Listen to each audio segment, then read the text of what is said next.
All right, thank you for being here with us. I'm excited to say, I think they've definitely saved the best for last. So thanks for being with us on a Friday afternoon. Glad to see you all made it. We're here today to talk a little bit about digital innovation and kind of what's going on in the banking space. And I am joined by a very good set of colleagues to talk a little bit about that. So I'm going to let them introduce themselves really quickly, and then we'll hop into some questions. Oh, I can talk. Hi, friends. I'm Tinsley Stearns. I'm the president and CEO at Community Financial Credit Union. We're headquartered in Plymouth, Michigan, so Metro Detroit. We're about $1.7 billion in assets, and I've been a credit union junkie my whole life. Started right out of the University of Michigan, and really thrilled to be leading an organization serving human beings across Michigan. And my name is Lindsay McCall, and you have the Michiganders today that are representing the credit union. So I work at Consumers Credit Union, which is headquartered in Kalamazoo, Michigan. I'm going to do the hand, Tinsley. Yes. So we're located right over here. If you're not from Michigan, we can use the mitten, which is amazing. We're $2.3 billion in assets, and we've been a Lumin client for about 6 years, and just happy to share a story with you. And I've been in credit unions for about 20 years, my whole life as well. So love credit unions.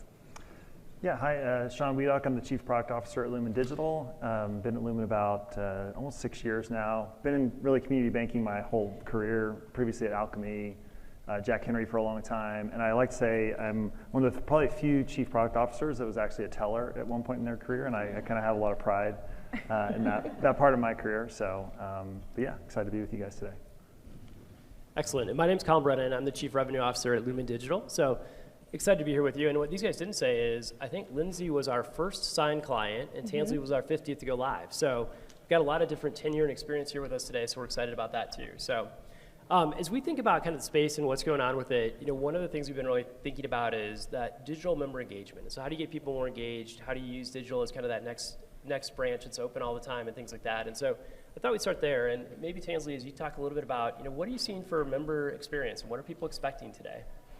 When I got to Community Financial in June of 2022, one of my big commitments was to listening. So I had an opportunity to talk to all 360 team members and really start to pay very close attention to what our 86,000 members were saying. And the feedback about our digital engagement was, I would say, strong. And it might have included a death threat or two. And so it seemed very important for us to be paying close attention to where we were going to head. And what really was important to me as the leader of the organization was that we start to really think about partners versus vendors.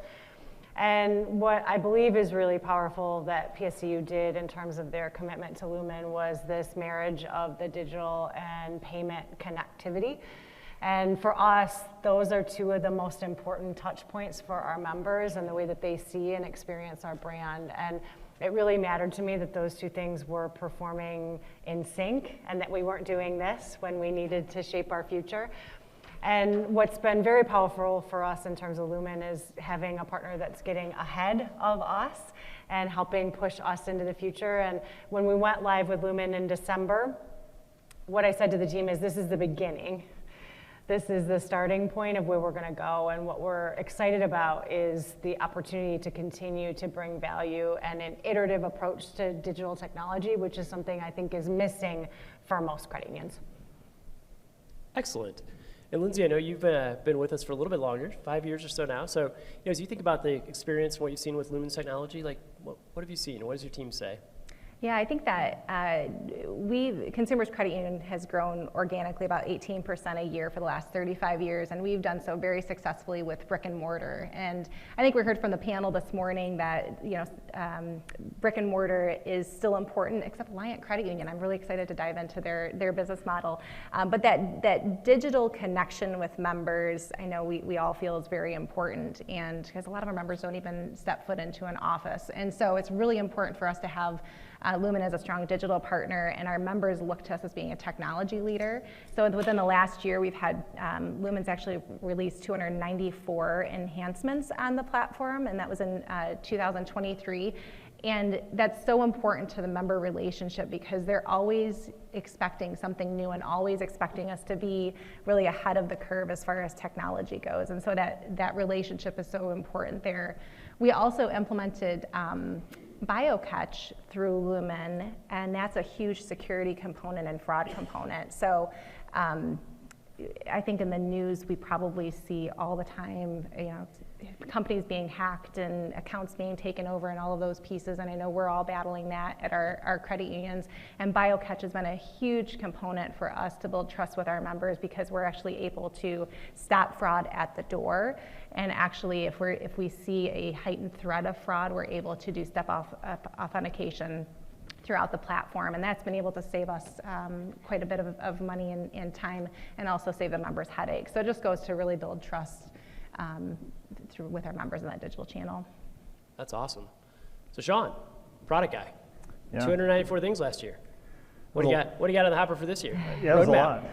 lot. Well, I like that I hear kind of iterative, constantly improving, because that's what we aim to do. We want to essentially, when I think about the roadmap, sometimes it's create a toolkit of things that you can use and apply to your institution to help, whatever it is, grow member engagement, fraud, so one of the things that we just launched, and it's just getting out there, so you're probably not even using it yet, is our new level up feature, and it's essentially gamified onboarding for members. And for us, there's so many different features in digital banking. How do you get the right feature with the right user when they need it? How do they learn where it is, how to use it?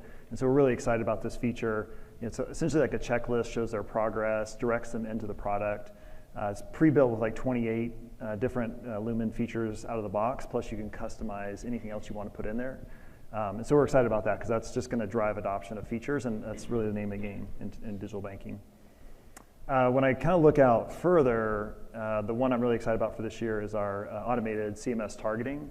And once you get the members in and get them activated, how do you teach them about new products and services, new feature launches, all the great things tangibly that you want to do? And so we have great capabilities there, but the automated targeting really builds on all the digital banking data, our Lumin Analytics platform, and allows institutions to create custom automated campaigns. So as users move in and out of these groups, they automatically get targeted, reduces the burden on staff, and so we're excited about the impact that one will have as well. Excellent. As we talk with many of our customers and things like that, it seems like growth is really important, whether that's member growth or asset growth or those kind of things. And so one of the things we've been trying to focus more on is kind of ROI, and what does that return look like? And so maybe this time, Lindsay, I'll start with you, but as you think about growth and what you've seen with 5 years with Lumin, what's that look like? Yeah, actually, JJ, I see you in the audience. We were talking the other night, and consumers with $700 million in assets when we signed with Lumin, and we're now $2.3 billion, and a lot goes into that.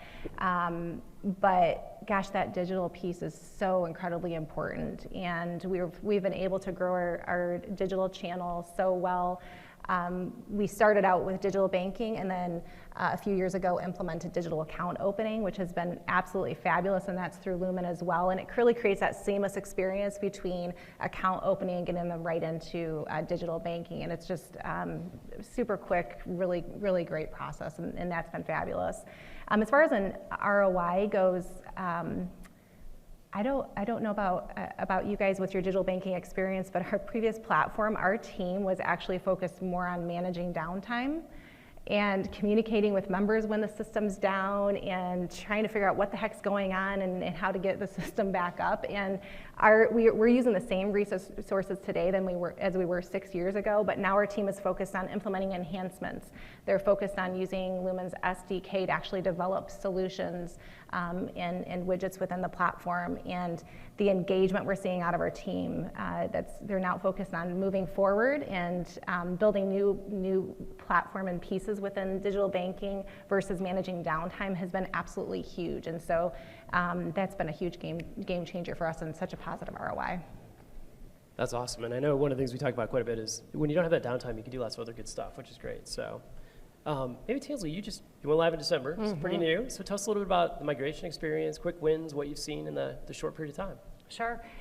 I will tell you that the month before we went live with Lumin, I woke up in the middle of the night sweating. And I thought, this is the stupidest thing that you could possibly have done. You are a relatively new CEO. This was your dream. And you are making one of the 3 things that can cause somebody to lose their job as a CEO within 24 months of starting. That was not very bright. And what I was thinking about was that my team was not stressed. I wasn't seeing them running around with their hair on fire. And I went in the next day and I said, I'm just curious, how y'all feeling?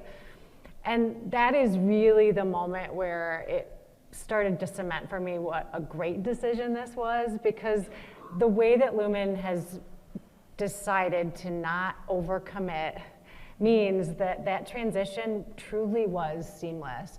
You know, there were a few items, but I would say to you, there were 3 items of significance on the day we went live. And by the end of that week, we had all but one of those resolved. It was really strong communication. And, you know, members are going to be fussy when you make change. And we've made a significant amount of change. But I would say to you, we do a lot of listening with our members. And we were at a panel with one of our members a month or so ago. And this member shared, you know, I was not very happy when I learned that you were doing this. And then he said, somewhat quietly, and now that I'm using it, I really love it. So, you know, we're really thrilled with the transition. And again, the fact that we're continuing to iterate. And, you know, when you think about ROI, I think that this is like asking the ROI of your pants. You know, when you wake up every morning, I know that you are not thinking about the return on investment of wearing pants. And you know that there would be a real downside if you didn't put them on. And it's the same thing with the digital experience. When you think about the future for our members, you know, I'll give you 2 examples. My daughter Mackenzie's 13. I remember vividly when I was reading her a story one day when she wasn't quite 1. And she was trying to swipe at the book that was in her lap. And she's getting super mad because it wasn't working like her iPad. You know, so you've got Mackenzie who's 13, and she's going to demand that our organization have a digital experience that meets her where she is. And let's not fool ourselves about what happened during COVID. My mom is 77 years old, and in the middle of COVID, she called me one day in the early days where we weren't touching things, right? And she had gone to her credit union, she'd gone to the drive-through, and she looked at the tube, and she looked at the pen, and she freaked out because she didn't want to touch any of those things. And she called me and she's like, how am I going to deposit checks, Tansley? I don't know what I'm going to do. This isn't going to work. And you know, I said, okay, well, not right now because you're very upset. But tomorrow morning when you're calm, we'll go through the process and walk you through remote deposit capture. You know, at her age, she would not have ever used remote deposit capture, nor her credit union's mobile banking. And now she does, and she loves it. And so across all of the segments of humans that we serve, we have to be mobile and digital first. I think it's great. I saw lots of nods as you were talking about your members giving you some feedback. So I saw lots of shakes of the head and things like that. So, Sean, speaking of feedback, you know, we've got a team at Lumin that looks at insights and things like that. Like, what are some of the things you're seeing as you think about the member engagement and ROI? Yeah, so just for the group, our insights team sits in the product organization at Lumin, and their whole goal is user research, user testing, analytics, anything they can do to help our team design a better product. If you're doing 294 feature launches, you need support to make sure you're doing the right things. So they're constantly helping us. They work with consumers. I know you're on our design advisory group. We also have a insiders group where we actually have members opt in and we get feedback directly from members. That's so important to hear the consumer kind of side of things. And if I had to, in a nutshell, like what are they working on? It is really the confluence of mobile banking has never had more features in the history of the world, and mobile adoption is at its peak when it comes to banking. And so that challenge of you have all these users, they're using mobile all the time, even our grandmothers and all ages, and there's so many more features they can access. How do you get that to them in an efficient way? And so the team really focuses a lot of their energy on figuring that out. One of the good examples would, I think certain generation ranges right now are about average 20 logins per month. And we've seen users averaging 120 to 140 logins. And that was like such a crazy number. I thought, I have to look at this user's history. It has to be wrong. No, they're just logging in every 10 minutes. I don't know why. And so this team is trying to crack the code on what is that user looking for? What are they not getting? And how do we solve for that? So you combine that with all the different apps you use. I've seen a lot of people on their phones, just like I've been all week. And that is influencing their behavior, and they're bringing that to when they go to your app, they're thinking, okay, this is how TikTok works, or whatever they use. And so that team's really trying to solve that problem. So last year we launched improvements to our dashboard, our car controls to help address some of those kind of find it, how do you get the most out of it issues, and we saw great return on that. Things we're looking at now are how do we kind of elevate payment transparency in the app? How do you really let the member understand, what do they owe, when do they owe it, all the implications around that, and then all the associated features with an account. How do we make that easier to find? So it's a fun challenge. I would say, I keep hearing like iterative, keep getting better, and that's what it's about. This team is not going to crack the code in the next year on the feature that solves it forever and ever. We just have to be vigilant. We have to keep iteratively making the app better and better, adjusting to trends. And so if you're thinking about that with your platform, I would encourage you to kind of adopt that mindset. That's kind of how we think about it, and that's right, I think, from what I'm hearing, where we're headed. Well, if you see Lindsay McCall logging in every 10 minutes, it's because I have 4 teenagers and I'm just transferring the money. That may explain it. I'm going to have to go back and look at that. There you go. Well, I think it's fun because we've now got about 4.5 million people using the platform, and so as you look out at the numbers, it gets to be pretty interesting. So the dashboard that we moved last year, we had kind of in 2 columns on the page, and what the team noticed was nobody ever swiped over to the right to look at it. So we were losing all these things that we had great content for that nobody ever looked at, and so they streamlined it to go right down the phone like you're used to, and all of a sudden adoption clicked up 40%. Mm-hmm. So it's amazing what happens when you actually look at the math and the data. So it's kind of fun, and I think one of the things that we've really focused on and built the platform to do is innovation and how do we move at the speed of your members. And so as you get good suggestions and recommendations, like how do we adapt to that and use it? And so that's good. It can be a little scary too. So I thought, Lindsay, maybe I'd ask you, because one of the things Lumin's sort of known for is we do weekly migrations. So we're actually able to move things out to people every week. They go to all our clients at the same time. You get them, you get to take advantage of them, but that can be a little scary too. So Lindsay, what's your team thinking? How's it going on the weekly releases? Yeah, absolutely. And before I get to the weekly releases, you mentioned the redesign and the scroll to move the dashboard. And we actually saw, to your point, that increased adoption has been huge. And one of our members that have adopted Savvy Money because of that move actually caught fraud on their account from Savvy Money just this week. And they posted a bunch of stuff on social media on how happy they were to have that tool within digital banking. So that constant reiteration and redesign is so really important. And I love that Lumin looks at behavior to drive those decisions. So, but to your question on the weekly releases, when we were first looking at Lumin, our team was absolutely panicked about the thought of I mean, I'm telling you, like, you could see sweat just like dripping down their face. Full on anxiety, because we were used to about 3 to 4 releases a year, and we would spend weeks I've seen that. It's like weeks testing these releases. It broke stuff, and so everybody was like, if we do weekly, things are gonna be broken all the time, and it's just gonna be a panic. I will tell you, it's a non-event. It's very odd because I just would have never guessed it to be that way. But Lumin releases their weekly release notes, and it tells you all of the changes that are happening in that release. There's a weekly call that my team sits on to go over all of the changes, and there might be some things here and there that we want to communicate with members or team members, but otherwise it's deployed on Wednesday, and it's a non-event. There's no downtime. Stuff doesn't break. It's like it's an absolute amazing feat, and it has completely changed our world and saved resources from all of the testing. So really our testing now that we're focused on is large deployments. If we're gonna be implementing a large product or service or new functionality for our team members, we do a lot of testing in our test environment. But those weekly releases are just absolutely seamless. So, but we were full on panic before. It was great. It was just seeing the transition was cool. It's a pretty normal reaction as we bring that up in the sales process. People being like, oh, weekly, no, but works out okay. So, Taylor, you talked a little bit earlier about, making a big decision and deciding early and things like that. Like, what got you excited about the product and the differentiation, or what do you see that made you decide it was worth doing? One of the questions that I asked of our leader of IT was what he might wish to see, and Lumin had been at the top of his list. He was very enthusiastic about it, and in fact, we had a leadership meeting where we were talking about the transition to Lumin, and he described the UX as being lickable. So I've never heard that. That's great. We have never let Art forget the fact that he described Lumin as being lickable. But that does viscerally describe the difference, and I do think it's very unusual to be that passionate, even if you are leading IT and digital, about a financial institution experience.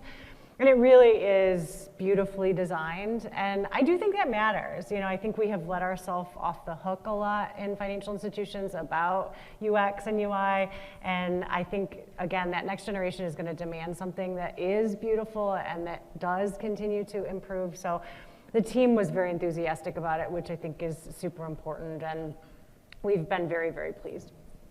That's awesome. Sean, maybe a little bit about, you know, for people that aren't as familiar with us, like how does the technology work, or how do we get to that quick innovation and rapid change and things like that? Yeah, I mean, the nice thing about the platform, and having been in the digital banking industry for a while, is, you know, we were built kind of cloud native. So we were, you know, day one, the mindset was we want to be able to deploy, honestly, as fast as we can go. You know, Amazon, you know, all the services you use, they deploy hundreds of times per day. You just don't see it. It just happens seamlessly. Like, wow, what if we could bring that same concept to digital banking? It could be a game changer. So we always aspired for that, and the technology team did a great job building out a platform that can support that. So we actually have the capability of deploying even more faster than that if we wanted to. We're not there yet because we want to make sure that's measured, and we want it to be the highest quality. But that's been our goal all along, is how can we go faster and faster? Because we think that the demands are only going to increase over time. When the way the teams work, everything is chunked into little things called microservices, and I won't get into the technical detail, but it really helps it's a product person as a builder to say, you know, this, if I make a change, it's only in this one little area. So that downstream impact doesn't impact you because we're not touching the whole platform every single time. You don't have to do all that testing. So that early decision to go cloud native and kind of focus in that has set an amazing foundation for the product, and is why makes it so easy today. That's awesome. When I heard both of you use the word partner, and so one of the things we're excited about is we want to be a partner, not a vendor, in those things. Mm-hmm. But tell us a little bit about, either one of you guys, about your experience with the team and kind of the interactions and those things from a service perspective. I'll talk first about my initial conversations before we made the decision. You know, I had the opportunity to talk with your CEO, and I remember vividly where I was. I was in an airport, and we had worked really hard to get in sync. And you know, we didn't talk about technology. We talked about culture. And we talked about expectation for the human beings that work at Lumin and what his vision was for that. And that really matters to us because, again, when we think about partnerships, we want organizations that are culturally aligned, and that alignment matters deeply. And that connectivity has continued. You know, it's often very common to start a partnership and then, you know, it was a really good dating relationship, and then suddenly you're getting left on red once you've gone live. And that hasn't been our experience. That connectivity has continued across the levels of our organizations, and so that is really important to us. And you know, our team continues to be thrilled about this. You know, the folks that lead this in the organization, if you ask them about Lumin, they are as excited or more today as they were when we were first signing, and I think that tells you everything. Mm-hmm. Yeah, absolutely. The partnership is very strong from the sales process all the way through with our account executive. We've become great friends with a lot of folks at Lumin, and gosh, they're just a fabulous team. They meet with us annually to talk about our strategic plan and talk about how they can support our strategic plan and our growth. And so, you know, we have a large focus on businesses and municipalities, and so let's make sure our digital services on the business side support what our municipalities need. And so that partnership is very strong. They have a professional services team as well that we can talk to about things that we may want to develop and have Lumin develop for us. And they really sit down and understand the business need instead of just taking what our request is. And actually, I really appreciate the team at Lumin pushing back on some things that they're like, hey, we understand that you want to do it this way, but let's solve your business need and maybe do it in this other way. And it's just, that's where the partnership is, right? Like, let's work together to solve the problem and to solve our needs. And it may not be exactly how we see it, but the end product turns out way better than what we had envisioned. So just through the whole entire relationship and the whole organization, it's just such a strong partnership. That's great. I'm going to ask one more question, and then we're going to give you guys a chance if there's some out in the audience, because we committed to saving a little bit of time. So, but Sean, before we go there, Lindsay mentioned earlier SDK, being able to develop stuff. What's SDK?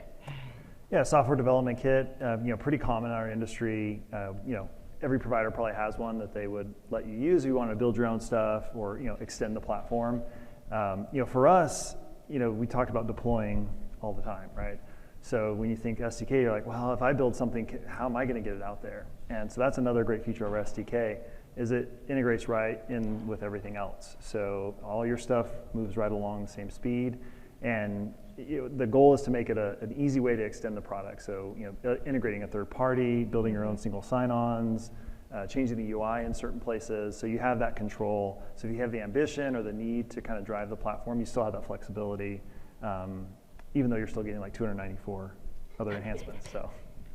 But I think the exciting thing is when you build it and you extend it, you still stay on the path and get all those 294 things. That's a pretty neat way to do it. So I'll open it up. Are there any questions out in the audience folks want to ask? We do have a mic runner. Otherwise, I can keep asking questions, but I want to give you a shot. Yeah.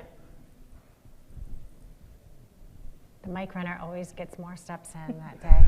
Exactly. Keep asking questions because I have to fly back to Michigan. There's no cactus in Michigan, so this is really exciting for me to I'm be still in going back charge to of. YouTube, sweating in November and stuff. That's right. Hi. It's on. All right.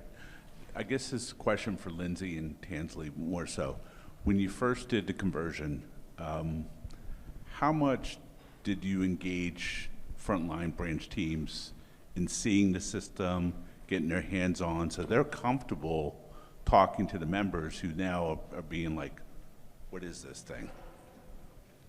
Yeah, I can answer that. Ours was a few years ago, but we actually had every team member have access to our test environment, which actually ended up being, well, actually it was the live environment at that point in time, but we just exposed it to employees. So we actually went live earlier with employees than members. And so they were able to go in there and do transfers. They were able to go and do all of their banking in there. And so we really encouraged them to do that and did contests and things around it. So I think they had access, I want to say maybe for 30 days or so before go live. So it was really helpful for them to help answer member questions.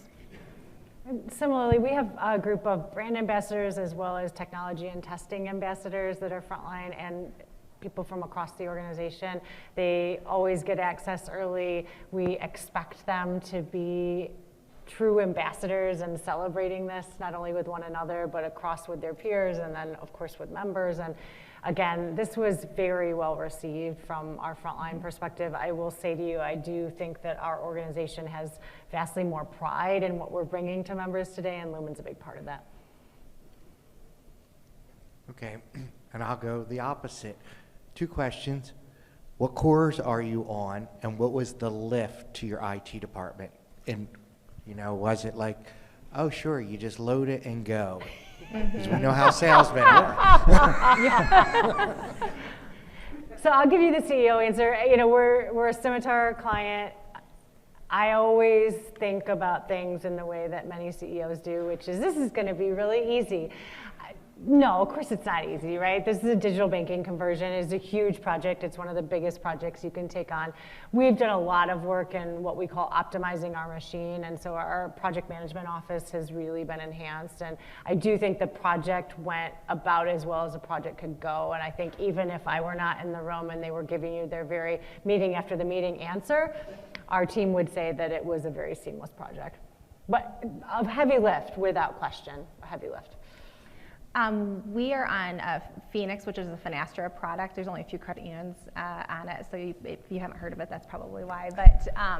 But yeah, ours was probably maybe more of a larger lift because we were working very heavily with Lumin on our integration. Since we were one of the first to go live, we signed and went live within a year, and in that time, Lumin essentially built their platform and did our 28 integrations in that time. And so our team worked really closely with Lumin, our IT team, to build those integrations, especially to our core since it was brand new.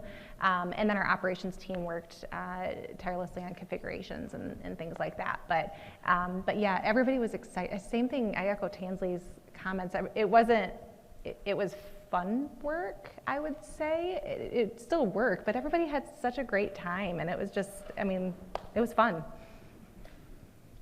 Sean, do you want to hit some of the other cores we support? Sure, I'll give you the rundown. Scimitar, we have quite a few, so by the time you guys came along, that was a pretty proven path. Phoenix, DNA and Fiserv Space, Miser Core, and Correlation. So. We were just under a year. Yeah, we went pretty fast. And if you're not on one of those cores that you just mentioned? Yeah, there's others we're looking at. So if I didn't mention your core, definitely come talk to us. The one thing I was going to add to the core is we try to go, as deep as we can on the core and have a strong integration. That takes some time to build that up, but so that's why we don't really try to go do every core at once and say, oh, we can get you logged in and you can do a transfer and that's all you can get. We try to round that out. So we're pretty selective of how, which cores we support and try to go, deep with those before we take on new ones. Tansley, do you mind sharing those 3 things that were a hiccup and the one that you still was something you had to work on? I mean, I come from a failed online banking deployment where we had to pull it back, and actively looking, at Lumin now. I have to get off a data safe first. They were, I would describe them as super minor. They were, one of them was, I think, integration to QuickBooks. These were not deal breakers by any stretch of the imagination. Certainly impact to member and, things we had to get fixed, but they were fixed quickly and they were not things that I would say by any, you wouldn't want to do member mass communication about them as, to give you a size of the scale. Yeah. We had a misspelling in our Android app that consumers made a mistake on. We had to republish it, and so that was a whole piece on our side. And you can't control the Google Play Store, so that was our big issue. Nothing to do with Lumin. We just had a I typo. don't remember there. That was one of the last on-sites we'd have done, and yeah, I don't really remember much. Yeah, slight typo. Sorry. What else? Any other questions from the group?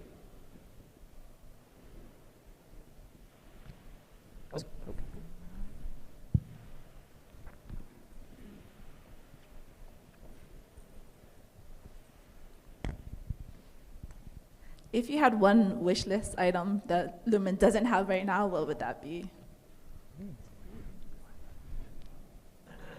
Got Sean Captain. I know, I'm on the spot here. Sean knows mine. Oh yeah, we were just talking about it. So we have, Here we go. I think I mentioned we have, here we go.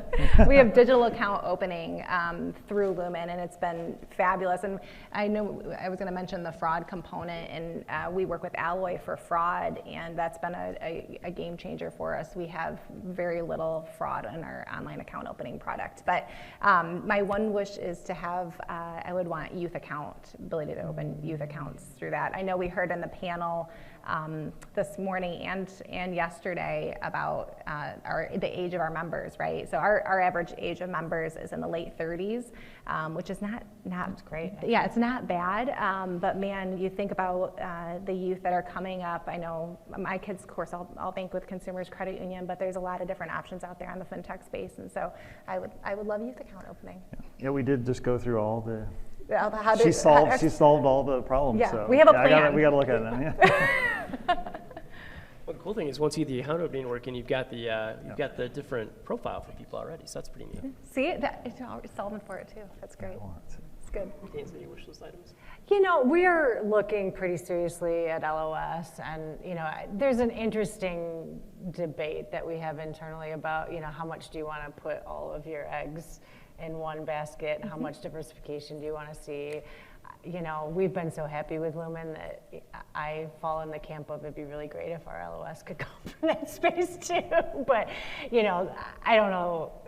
There are probably some people in my organization who would debate that with me, so I don't know that I can add it as wish list, but it's certainly something we're talking a lot about. You do start thinking about that though, because Yes. Lumin is so good at building technology and executing on it that you're like, can you build an LOS? Can you build a core? Can you just do all of it because everything works so well? But you do have that balance. Yeah, my team looks at me like, really? You want all of it there? Yeah. I'm like, it works, y'all. I think you guys have been listening to some of our leadership team meetings. We're thinking about the roadmap and where to go next, so that's good. Yeah, I can't disagree with youth banking or LOS. I mean, getting people in the door and using the system, that's important to us. And if we can streamline that, like you said, with account opening, we've done some of that, but extending that as much as we can. yeah, it's hard to argue that's not a good idea and not something, like Colin said, that we talk about, so. Yeah. Since I have Sean up here as a captive audience, the one that I've been asking about that we're getting smarter at is we've been looking at building out, like what I hear from a lot of folks, so I want to understand who my best members are and who's using more of my products and things like that. And so in one of our panels that we did with a couple of CEOs, one of the things that came up that they're really interested in is to say, hey, one of the ways I can differentiate myself is if I've got a $2,000 account balance and I bring in a $10,000 check and I take it to Morgan Stanley or whoever, they're going to hold it for days until it clears. But if I know that person's got 5 products with me and they've got a bunch of loans, they do a bunch of stuff, like I can differentiate by actually cashing that check right away. And so one of the things Sean and I have been talking about is how do we continue to evolve that? He talked earlier about CMS, which is our marketing and targeting engine. And so today we've got a digital engagement score that tells you kind of how engaged you are with the product. We're actually looking at taking some data back from you all so we can see swipes and different things to understand what members are doing. And so I think as we continue to evolve, getting smarter about what that looks like and being able to help you do better things, because then within the product, we've got feature bundles and things like that. So if you differentiate, you can start to say, hey, for this person, they get access to these things, or they don't have to pay wire fees or things. So that's where I want Sean to go. Yeah, pretty compelling, yeah, I agree. You're going to be busy. Go into the back.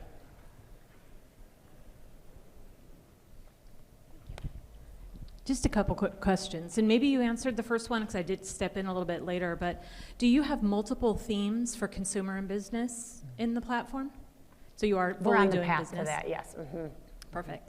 And then, so for enhancements, with my current digital provider, sometimes when we want to get enhancements done, we get in this pretty long line, so it feels like by the time we get to the front of the line, the technology isn't exactly, you know, I don't know. I don't want to complain about my current vendor, but we are looking at our options. Yeah, I mean, I think part of it is this weekly release gets you to a space that doesn't feel like that to me. And what I will say, it's early days, but everything we've brought forward, I felt like has been very well responded to and speedy in that response. So I haven't felt that at all. I would say there's probably 4 different paths you can take with implementing something new. One, we talked about the SDK that can be used so your own internal team can actually do some implementation, and that's been just such a lifesaver for us. 2, Lumin has a professional services team that you can engage with, and they can actually build it out for you, and that is it's a relatively quick process. 4 is you can engage with Lumin and they can put it on their roadmap, and so then you just know it's probably going to be a little bit more time to get implemented, but it's going to be, again, with that, to Tansley's point, that weekly release schedule. It's a lot faster than with other providers. And then the 4th piece is actually relatively new. They have a FinTech Accelerator program, and they're actually bringing solutions to credit unions. So they're looking at, I think we demoed 3 or 4 different new FinTechs that they're looking for feedback from credit unions on which ones that we're interested in engaging on. And they've set aside a certain number of development hours just for these FinTech accelerators so they can implement new FinTechs faster and faster than what they were before. So I would say there's probably 4 different paths, and so it's nice to have options. Instead of just saying, okay, it's going to be, I know with our last provider, we waited 5 years for something. And so there's options, which is amazing.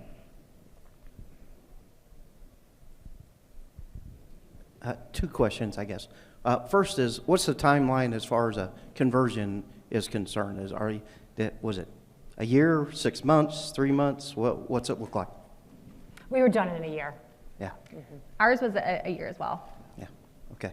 And the second question I have is, how has Lumin been as far as meeting their roadmap as they're developing new feature functionality?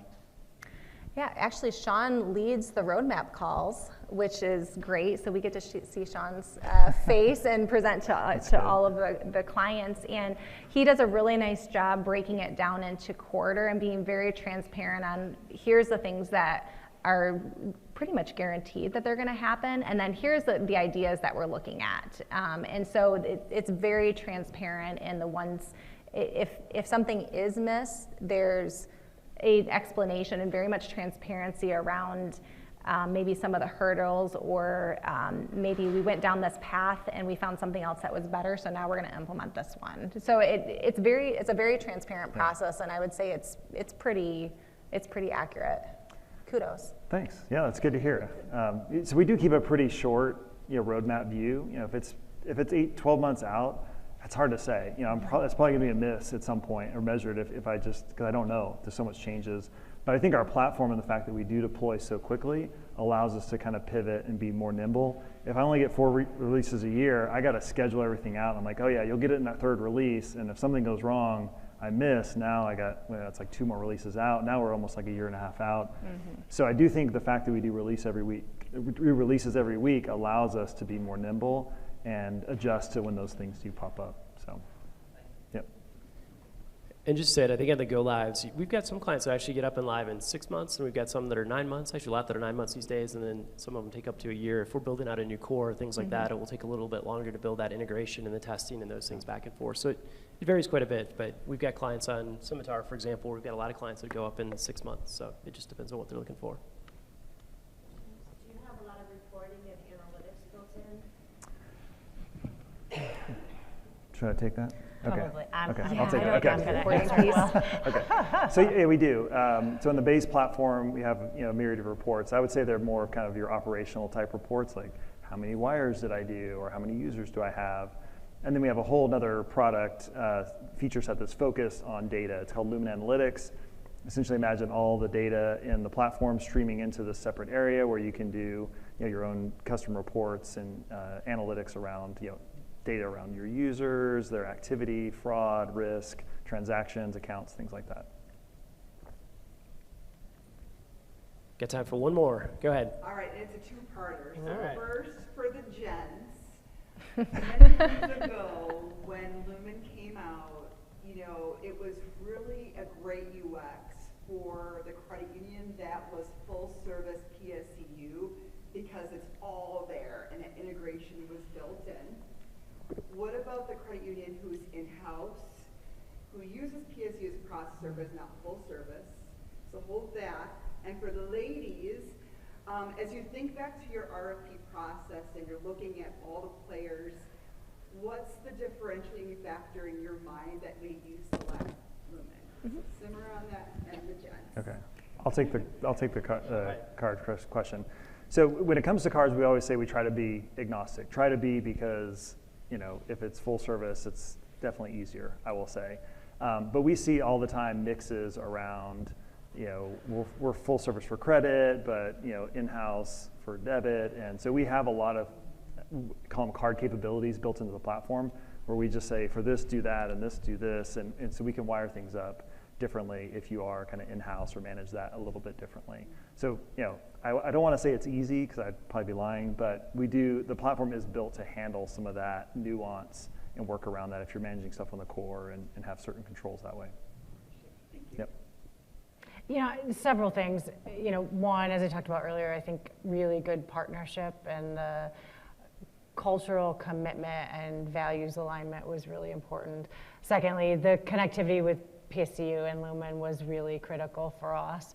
And, the UX and UI was top of the list, and our team was enthusiastic about it. At the end of the day, I have responsibility of decision making, and I want to be collaborative in that approach. To have your Chief Digital and Information Officer describing Lumin as lickable tells you that you're going to have somebody who's leading it that's very passionate about it, and that matters to me. I don't want to be making decisions that everybody else is like, oh, she's making us do that thing again. Our team was excited about this, and they remain excited, and that matters deeply. For us, we were looking at, if we're going to do a digital banking conversion, it's a huge member impact. What is going to make it worth it? And I'll kind of frame it that way. And what's going to take us forward into the future several years so that we're not looking 2 years later and being like, okay, we need to change again, right? And so that technology piece was really important for us, having those weekly releases and being an agile organization, being cloud native, having the microservices. We knew that we could grow with the organization, and it'll support us for years to come. And so that was really important for us. That members disruption with a digital banking conversion you talked about it earlier, Tansley, even if it's a great transition, it's still just a little disruption, right? And so we really wanted something that could grow.